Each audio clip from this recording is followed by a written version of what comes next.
So I'd like to try something new. I'm trying to get a bit better at answering questions off the cuff. And I reached out on Twitter to see if anyone had any product management questions. And this question is from Jeff Vincent. And Jeff asks, what's your ideal planning process with a medium-sized team?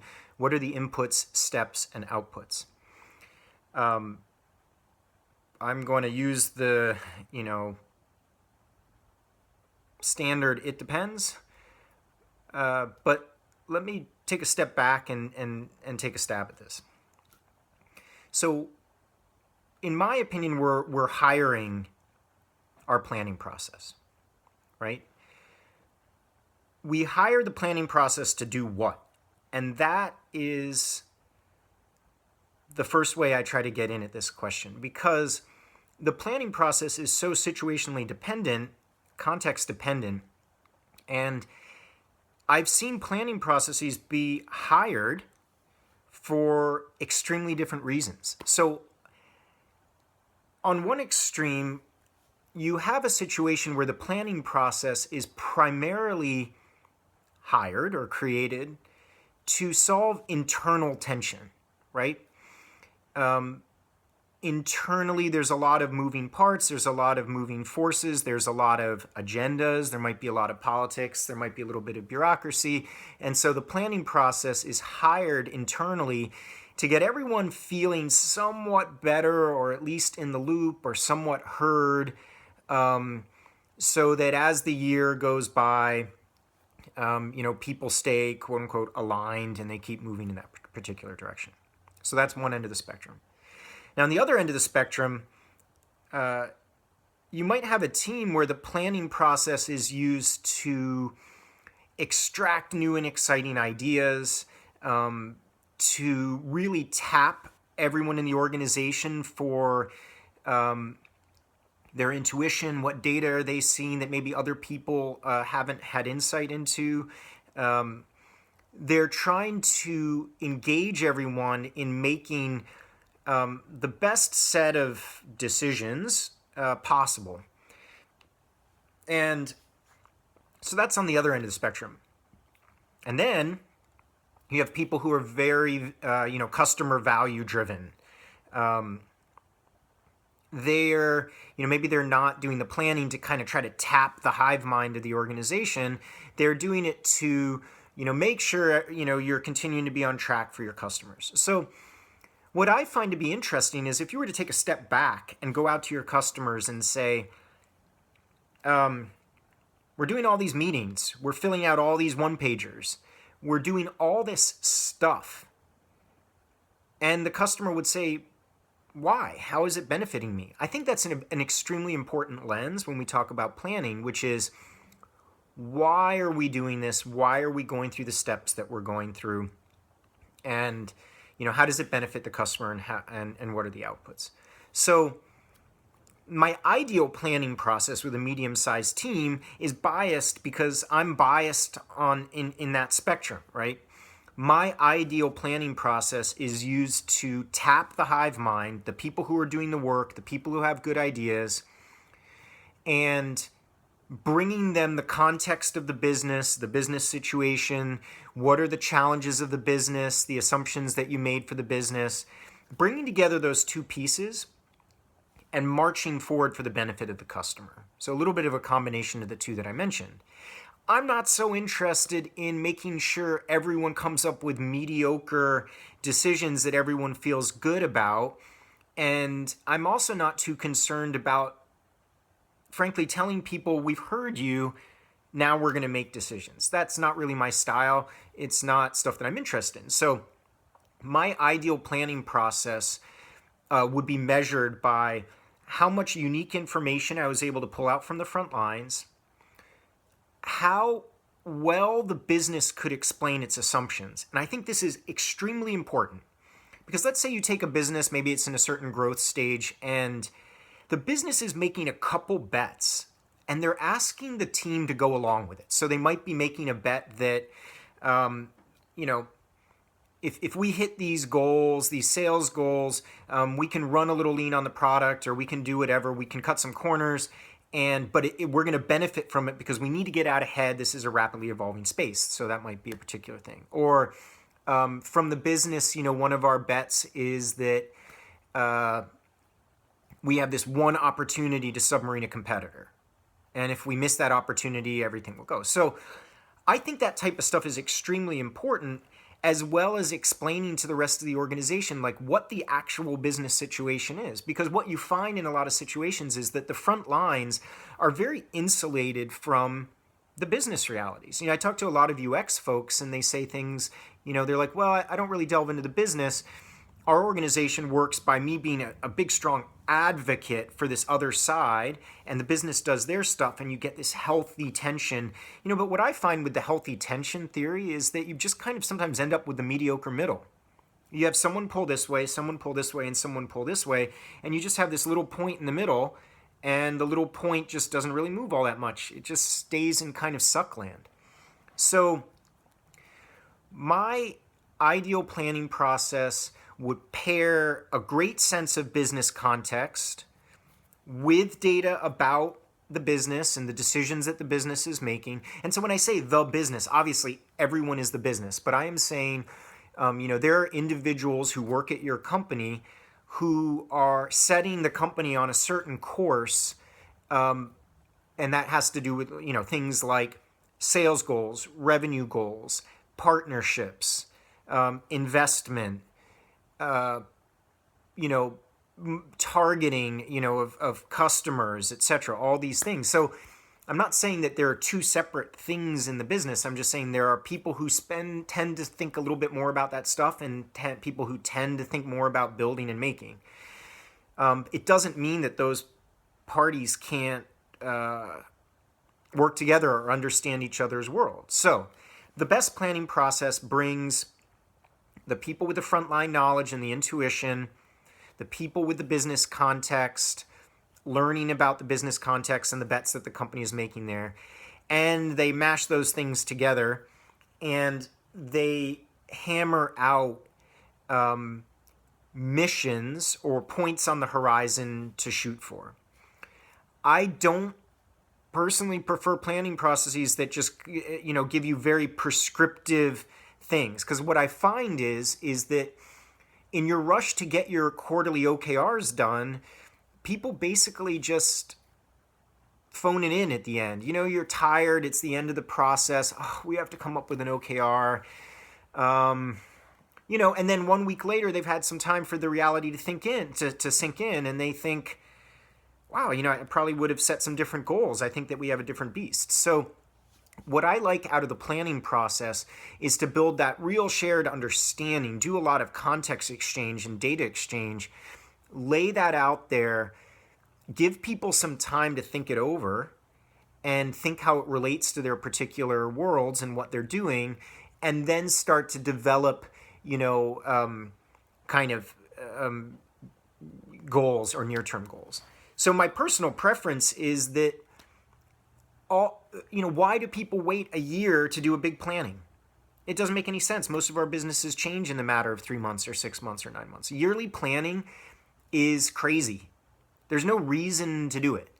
The reason why we do it is we think it's so expensive and we need to get everyone's opinion, but does the customer benefit? Does the customer benefit when 6 months into the year we basically have a shadow plan that exists because we've iterated on our yearly plan, but no one is really willing to admit that, and then everyone has to create like phony padding on all their goals to relate to the original yearly plan when things have changed?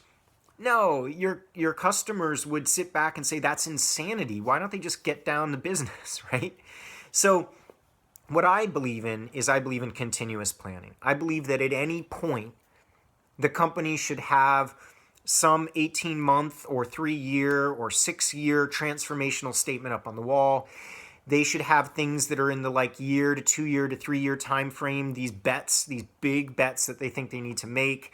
They need to have things in the sort of 6 to 9 month range, which is what, where these directional things that are a little bit more directional, and then people's more, 1 month, 2 month, 3 month goals. So in my ideal planning process, that stuff is visible all the time.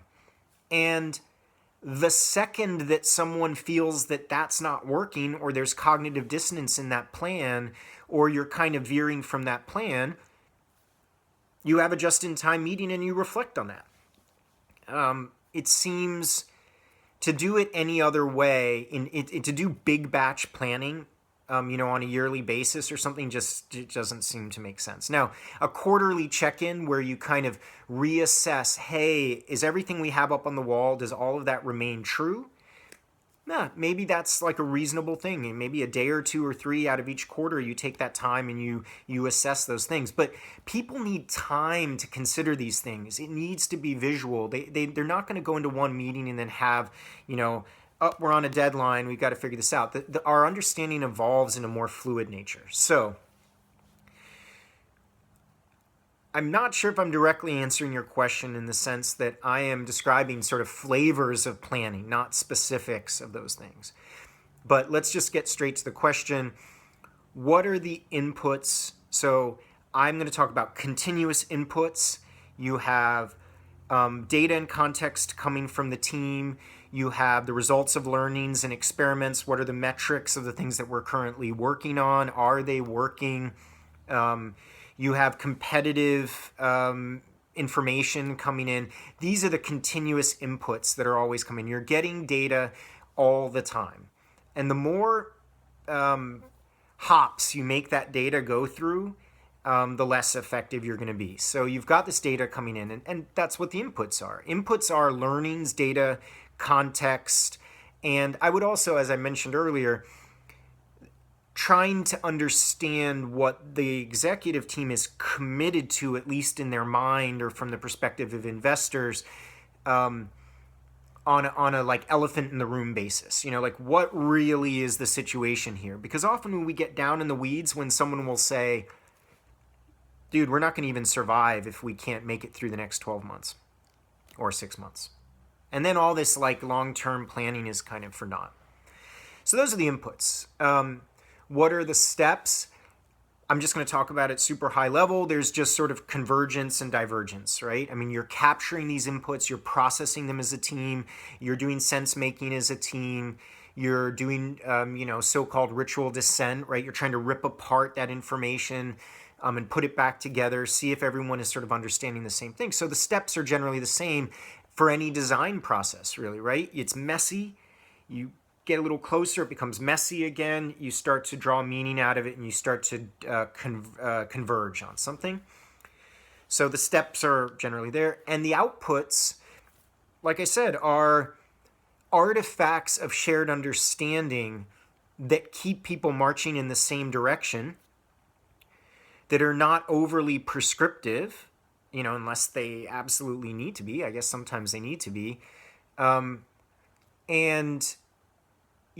whatever system you use, whether it's, cascading OKRs or, beliefs and bets or rocks and pebbles, all of these are artifacts that basically represent an output. In my opinion, it is far, far, far more important for those artifacts to capture shared understanding than it is the particular artifact that you're using. Because they're all sort of the same. There's no magic one. I mean, OKRs are good. They all try to capture people's shared understanding. So I don't think you should be afraid as a team to iterate on these things until you feel good about them. But the outputs are only as good as the decisions that they drive, the motivation of the team, the impact the team feels about what it's doing. If all you do is you output all these bunch of to-dos and no one's ever held accountable for it, I mean, geez, I've been in massive continuous improvement exercises that happen once a year, and all sorts of outputs come out of it, but there's never any reflection on whether the outputs were worthwhile or we made progress on those outputs, or if anything happened. So that's what I'd like to close with, in the sense that if all we're doing in planning is to feel better, for everyone to feel better about this stuff, then there's ways to solve that problem. If what we're trying to do is to reflect and adapt and create artifacts that people can believe in and keep us moving forward, that's another problem altogether. One final note that I've noticed is I notice an inverse relationship with teams. Teams that absolutely obsess about prioritization and do all these meetings, small meetings with estimation and other meetings and, then a million one-to-ones, like people who try that stuff, it's kind of a false rigor in a sense, right? You're not adding more data the more you dig in. The first meeting gets you up to there, and then the next meeting, and the next meeting, and the next meeting. And then you start to lose it because you start to get, all sorts of biases come in as you start to feel like you're getting that alignment. Alignment's not really what we're, false alignment is not really what we're looking for, right? We're looking for sort of more general directional alignment. So I would say in general that teams that have very rigorous, big planning things often aren't creating the value that they need to create in the now. And because of that, they feel that they're blaming planning. Oh my goodness, we're not planning right. If we had just planned better, then none of these problems would happen. And in actuality, it's like, no, if we were pushing the limits, taking risks, creating value, regular value for our customers, no one would really, you wouldn't be scapegoating planning, right?